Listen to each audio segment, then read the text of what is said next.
네, 오늘 새벽에는 열왕기하 오늘 말씀을 가지고 대신 갚으시는 하나님이라는 제목으로 말씀을 증거하고자 합니다.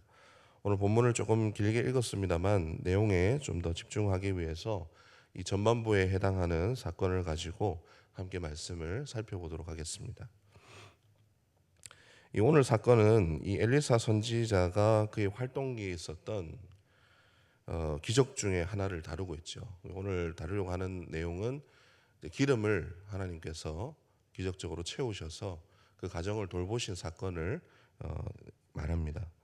특이한 것은 우리가 사건을 조금만 살펴보면 과거에 그의 스승이었던 엘리야가 하나님의 그 능력으로 그렇게 기적을 베풀었던 그 모습과 상당히 흡사하다라고 하는 것을 이제 볼 수가 있습니다.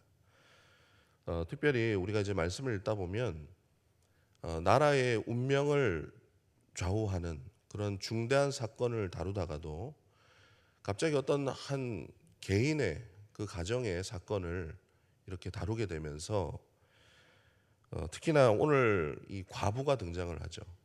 과부가 등장을 하게 되는데 사회적인 약자로 대변되는 이 과부를 하나님께서 조명하시면서 그렇게 보여주시는 그런 모습들을 이제 보게 됩니다.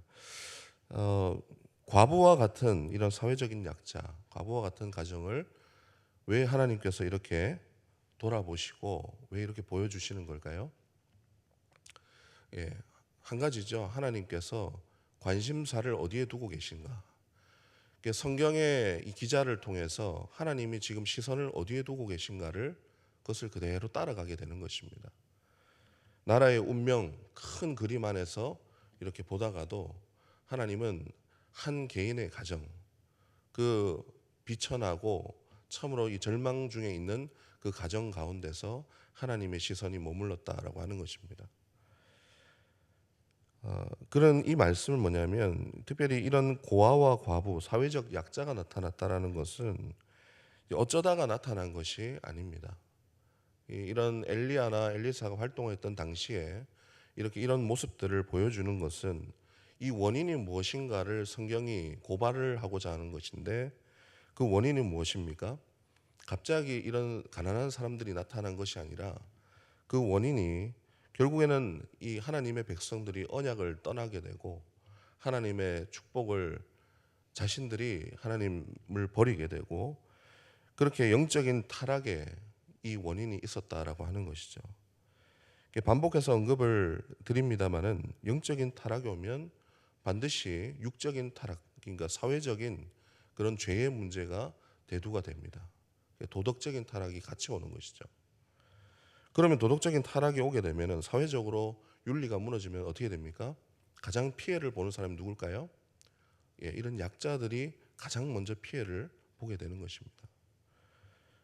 그래서 하나님은 이들을 그러면 어떻게 보고 계시는가? 어떻게 돌보고 계시는가? 그 질문을 우리가 하면서 이 말씀을 쫓아가야 된다는 것이죠. 오늘도 그 내용을 다루고 있습니다. 굉장히 딱한 사정에 과부가 등장을 합니다. 이 과부는 보니까 선지훈련생의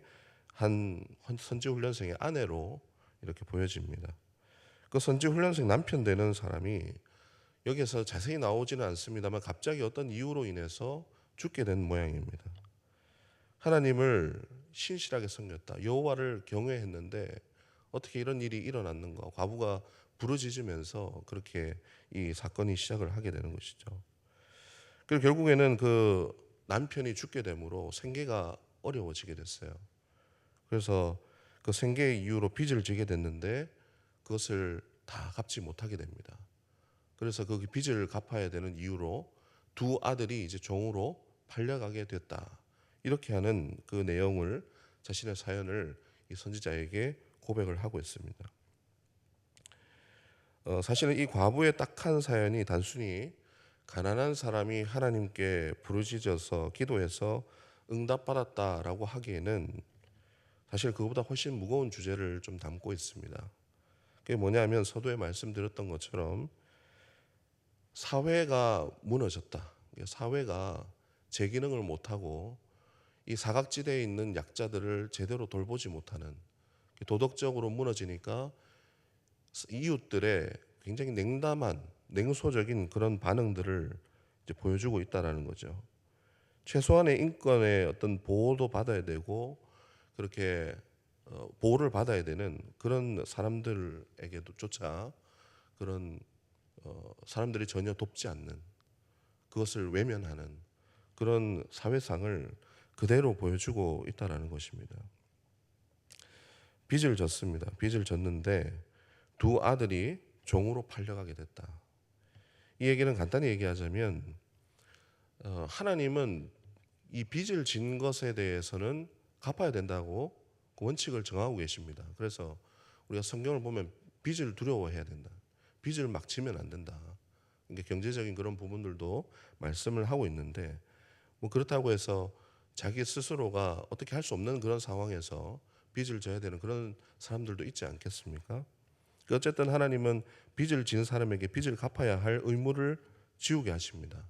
자, 그런데 이런 가난한 사람들이 먹고 살기가 생계가 사회적으로 너무 어려워지고 그렇게 해서 어쩔 수 없이 생계 때문에 빚을 지게 되면 이 사람들이 빚을 제대로 갚을 수가 있을까요? 예, 빚을 제대로 갚을 수가 없겠죠. 왜냐하면 사회가 경제적으로 불안해지고 그리고 어려워지면은 당연히 물가도 올라가고 이자도 올라갑니다. 그러니까 울며 겨자 먹기 식으로 빚을 내야 되는 거예요. 먹고 살아야 되니까. 그런데 나중에 갚으려고 하다 보니까 뭐 안 그래도 경제도 어려운데 먹고 살 길이 없는데 원금을 빌렸던 것보다 뭐가 불어나 있을까요? 이자가 눈덩이처럼 불어나 있는 것이죠. 이때 당시도 예나 지금이나 이런 부분에 이 문제에 대해서 이 똑같은 동일한 그런 문제들을 그대로 보여주고 있습니다. 그렇게 이자가 불어나고 못 갚게 되면 어떻게 됩니까? 집에 빨간 딱지가 붙어버리는 것이죠. 빚이 그렇게 사람을 이 종속시키는 그런 문제까지 발생을 하게 됩니다. 그래서 하나님은 빚은 갚아야 한다. 몸으로라도 떼어야 된다. 그렇게 원칙은 정하셨습니다. 그러나 하나님께서 이 빚을 빌려준 사람도 물론 그 재산적으로 보호를 해야 되지만은 그렇다고 해서 그 채무자에게 감당할 수 없는 그런 빚이 지게 되었을 때 그런 상황에는 어떻게 해야 되냐? 하나님께서 그 사람들도 하나님 보호하시는 법을 제정을 하신 겁니다. 그게 뭐냐면 그들의 삶이 무너지게 해서는 안 된다. 그 원칙 안에서 상한선을 두셨어요. 그게 뭐냐면 몇 년이 지나면 빚을 탕감해줘라. 그 사람이 빚이 없는 것처럼 해줘라. 자유하게 해줘라. 고리 이자 받지 마라. 어떤 정해진 것 이외에 너무 비싸게 이자를 받으면 안 된다. 혹은 누군가 친척이 있으면 자기 친척이 있으면 대신 갚아줘라. 이렇게 하나님께서 법으로 정하신 것이죠. 그것이 여러분 룻기에 나오는 고엘이라는 제도입니다. 그러니까 그 사람들 연약한 사람들이 그렇게 부당한 일로 인해서 자신의 삶조차 그렇게 이어나가지 못하는 그런 불행한 일을 겪지 않도록 하나님께서 약자들을 보호하시는 법이거든요. 그래서 책임은 지되 그 사람을 쥐어짜서는 안 된다. 살 길은 마련해 줘야 된다. 이것이 하나님의 원칙이었습니다. 오늘 내용을 보니까 이 모든 것으로부터 여인이 보호를 받았을까요? 못 받았을까요? 네, 못 받았습니다. 그러니까 이웃들은 그런 빚을 졌을 때 과도한 빚을 지고 지금 여인이 파산을 하게 되는 두 아들이 잡혀가는 그 상황에서도 유예를 하거나 혹은 친척이 좀 나서주든지 이런 모습이 전혀 보이지가 않습니다. 누구도 책임져 주지 않는 그런 비정한 그 사회 속에서 죄송합니다. 두 아들이 종으로 팔려가게 되면 이 과부는 뭘 먹고 살아야 될까요? 예, 과격한 표현으로 굶어 죽어도 나랑은 별로 상관이 없다라는 것이죠. 그만큼 지금 이 여인은 절망적인 상황 속에서 선지자를 붙잡고 마치 하나님께 울부짖듯이 호소를 하고 있는 것입니다. 그런데 엘리사가 무슨 돈이 있겠습니까? 그래서 어떻게 하랴, 뭐가 있냐라고 물어보니까 기름 조금 남아 있습니다. 그러면 그릇을 다 빌려서 가져와라. 하나님께서 은혜를 베푸시고 그곳에 기름이 놀랍도록 그것을 채워주셔서 대신 그것을 갚아주십니다. 우리 7절 말씀 한번 읽어보겠습니다. 4장 7절 말씀입니다. 4장 7절 시작. 그 여인이 하나님의 사람에게 나아가서 말하니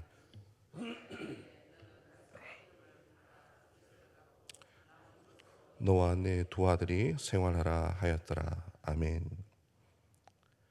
이 말씀이 우리에게 보여주시는 것은 뭐냐면 언약 안에 있는 그 백성들을 하나님이 결코 버리지 않으신다는 것이죠.